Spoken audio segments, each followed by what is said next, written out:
स्वर्ग खंड भगवान के भजन एवं नाम कीर्तन की महिमा। ऋषियों ने कहा, महामते, हम लोगों ने जो कुछ पूछा था वह सब आपने कहा सुनाया। अब भी आपसे एक प्रश्न करते हैं, उसका उत्तर दीजिए। इन सभी तीर्थों के सेवन से जो फल होता है वही कौन सा एक कर्म करने से प्राप्त हो सकता है? सर्वज्ञ सूत जी, यदि ऐसा कोई कर्म हो तो उसे हमें बताइए। सूत जी ने कहा, महाभाग, महर्षिगण शास्त्रों में ब्राह्मण आदि वर्णों के लिए निश्चय ही नाना प्रकार के कर्म योग का वर्णन किया गया है, परंतु उसमें एक ही बात सबसे बढ़कर है। जिसने मन, वाणी और क्रिया द्वारा श्री हरि की भक्ति की है, उसने बाजी मार ली, उसने विजय प्राप्त कर ली, उसकी निश्चय ही जीत हो गई। इसमें तनिक भी संदेह नहीं है। संपूर्ण देवेश्वरों के भी ईश्वर भगवान श्री हरि की ही भली भांति आराधना करनी चाहिए। हरि नाम रूपी महामंत्रों के द्वारा पाप रूपी पिशाचों का समुदाय नष्ट हो जाता है। एक बार भी श्री हरि की प्रदक्षिणा करके मनुष्य शुद्ध हो जाते हैं तथा संपूर्ण तीर्थों में स्नान करने का जो फल होता है उसे प्राप्त कर लेते हैं। इसमें तनिक भी संदेह नहीं है। मनुष्य श्री हरि की प्रतिमा का दर्शन करके सब तीर्थों का फल प्राप्त करता है तथा विष्णु के उत्तम नाम का जप करके संपूर्ण मंत्रों के जप का फल पा लेता है। द्विजवरो, भगवान के विष्णु के प्रसाद स्वरूप तुलसी दल को सूंघकर मनुष्य यमराज के प्रचंड एवं विकराल मुख का दर्शन नहीं करता। एक बार भी श्री कृष्ण को प्रणाम करने वाला मनुष्य पुनः स्तनों का दूध नहीं पीता, उसका दूसरा जन्म नहीं होता। जिन पुरुषों का चित्त श्री हरि के चरणों में लगा है, उन्हें प्रतिदिन मेरा बारंबार नमस्कार है। पुलकसर, श्वपच, चांडाल तथा और भी जो म्लेच्छ जाति के मनुष्य है, वे भी यदि एकमात्र श्री हरि के चरणों की सेवा में लगे हो तो वंदनीय और परम सौभाग्यशाली हैं। फिर जो पुण्यात्मा ब्राह्मण और राजर्षि भगवान के भक्त हो, उनकी तो बात ही क्या है। भगवान श्री हरि की भक्ति करके ही मनुष्य गर्भवास का दुख नहीं देखता।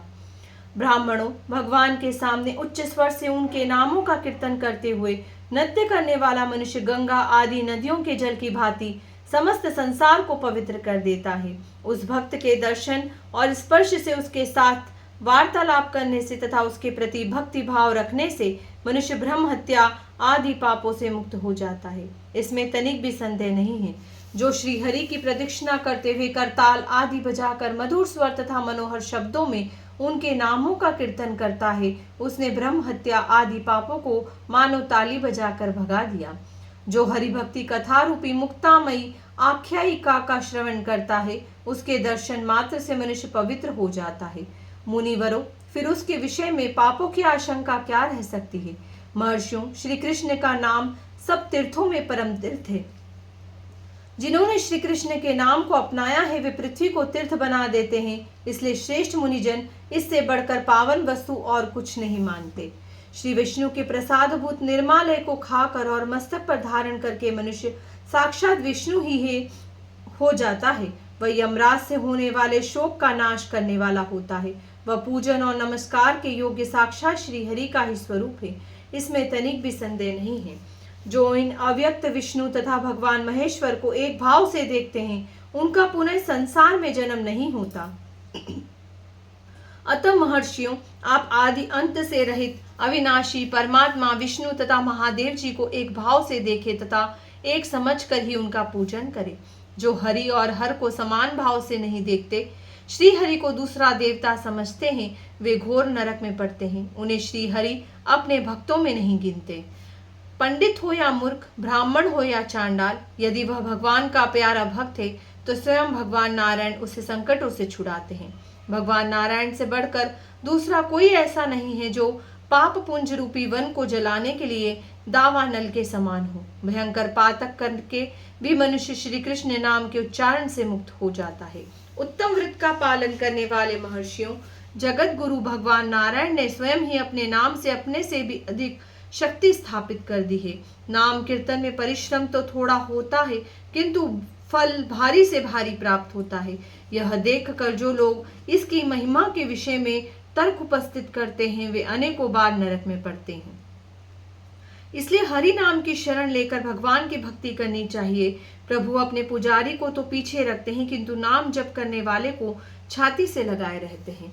हरि नाम रूपी महान व्रज पापों के पहाड़ को विदीर्ण करने वाला है। जो भगवान की ओर आगे बढ़ते हैं और मनुष्य के वे ही पैर सफल हैं, वे ही हाथ धन्य कहे गए हैं जो भगवान की पूजा में संलग्न रहते हैं। जो मस्तक पर भगवान के आगे झुकता हो वही उत्तम अंग है। जीव वही श्रेष्ठ है जो भगवान श्री हरि की स्तुति करती है। मन भी वही अच्छा है जो उनके चरणों का अनुगमन चिंतन करता है, तथा रोए भी वे ही सार्थक कहलाते हैं जो भगवान नाम लेने पर खड़े हो जाते हैं। इसी प्रकार आंसू वे ही सार्थक है जो भगवान की चर्चा के अवसर पर निकलते हैं। अहो, संसार के लोग भाग्य दोष अत्यंत वंचित हो रहे हैं, क्योंकि वे नाम उच्चारण मात्र से मुक्ति देने वाले भगवान का भजन नहीं करते। स्त्रियों के स्पर्श एवं चर्चा से जिन्हें रोमांच हो आता है, श्री कृष्ण का नाम लेने पर नहीं, वे मलिन तथा कल्याण से वंचित है। जो अजितेंद्रिय पुरुष पुत्र शोकादि से व्याकुल होकर अत्यंत विलाप करते हुए रोते हैं, किंतु श्री कृष्ण नाम के अक्षरों का कीर्तन करते हुए नहीं रोते, वे मूर्ख हैं।